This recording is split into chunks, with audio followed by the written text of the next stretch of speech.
ಕೆಲವು ಟೈಮು ಎಲ್ಲ ಚೆನ್ನಾಗಿ ನಡೀತಾ ಇರುತ್ತೆ. ಸೊ ಅವ್ರಿಗೆ ಜಸ್ಟ್ ಬೇಕಾಗಿರೋದು ಯಾವುದೋ ಮೋಟಿವೇಶನ್, ಇನ್ಸ್ಪಿರೇಷನ್ ಇರುತ್ತೆ. ಸೊ ಹೊರಗಡೆ we do some cooking and just and then inside. So sometimes we feel it's a requirement. ನಾನು ಒಳಗೆ ಹೋಗೋದು, me going in looks like a requirement. Sometimes the show is just going so beautiful that ನಾನು ಅವಾಗ ಒಳಗಡೆ ಹೋಗೋದು looks forced. ಅಂದರೆ I have to go in, I have to meet them. No, I think it's nice.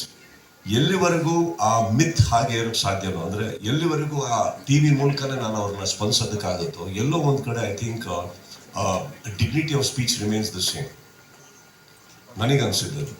So ಎಲ್ಲೋ ಮನೆ ತುಂಬ ಚೂರು ಆಗ್ತಾ ಇದೆ, ಯಾರಿಗೂ ಒಂದು ಚೂರು ಮೋಟಿವೇಶನ್ ಬೇಕಾಗುತ್ತೆ ಹಾಗೆ ಅಂದಾಗ ಎಲ್ಲೋ ಒಂದು ಕಡೆ ವಿ ಹ್ಯಾವ್ ಡಿಸೈಡೆಡ್.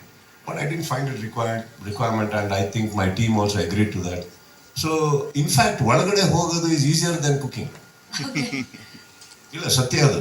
ಅಂದರೆ ನಮ್ಮ ಮನೆಗಳಲ್ಲಿ ಅಡುಗೆ ಮನೆಯಲ್ಲಿ ನಾವು ಅಡುಗೆ ಮಾಡೋದಕ್ಕೂ ಇವ್ರು ಕೂಡ ಅಡುಗೆ ಮನೆಯಲ್ಲಿ ಮಾಡೋದಕ್ಕೂ ಭಾಳ ಕಷ್ಟ ಇದೆ. ಇವ್ರದ್ದು ಅಡುಗೆ ಮನೆ ಸರಿನೇ ಇಲ್ಲ. ಅದು ಬೆಂಕಿನೇ ಕರೆಕ್ಟಾಗಿ ಬರೋಲ್ಲ, ಏನು ಬರೋಲ್ಲ. ಬೆಳಗ್ಗೆ ಸ್ಟಾರ್ಟ್ ಮಾಡಿದ್ರೆ ರಾತ್ರಿ ಆಗುತ್ತೆ ಅಡುಗೆ ಮಾಡೋದು. ಅದ್ರ ಬದಲು ನಾನೇ ಲಾಸ್ಟ್ ಸೀಸನ್ ಹೇಳಿದೆ, ಬಾಗ ತೀರಿ ಒಳಗೆ ಹೋಗಿ ಬಂದ್ಬಿಡ್ತೀನಿ ನಾನು, ಬೇಡ ನನಗೆ ಅಂತ. But I think we on both the things, whether I go inside or cook, it's only for the contestants, only to make them feel that they are loved. And ನಾವಿದ್ದೀವಿ, ನಿಮ್ಮನ್ನು ನೋಡ್ತಾ ಇದ್ದೀವಿ, ನಾವು ಇದ್ದೀವಿ ನಿಮಗೆ ಅನ್ನೋದಕ್ಕೋಸ್ಕರ I think we do that.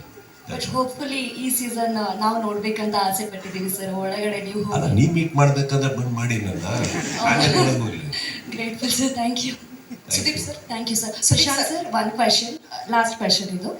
I think secret room ಬಗ್ಗೆ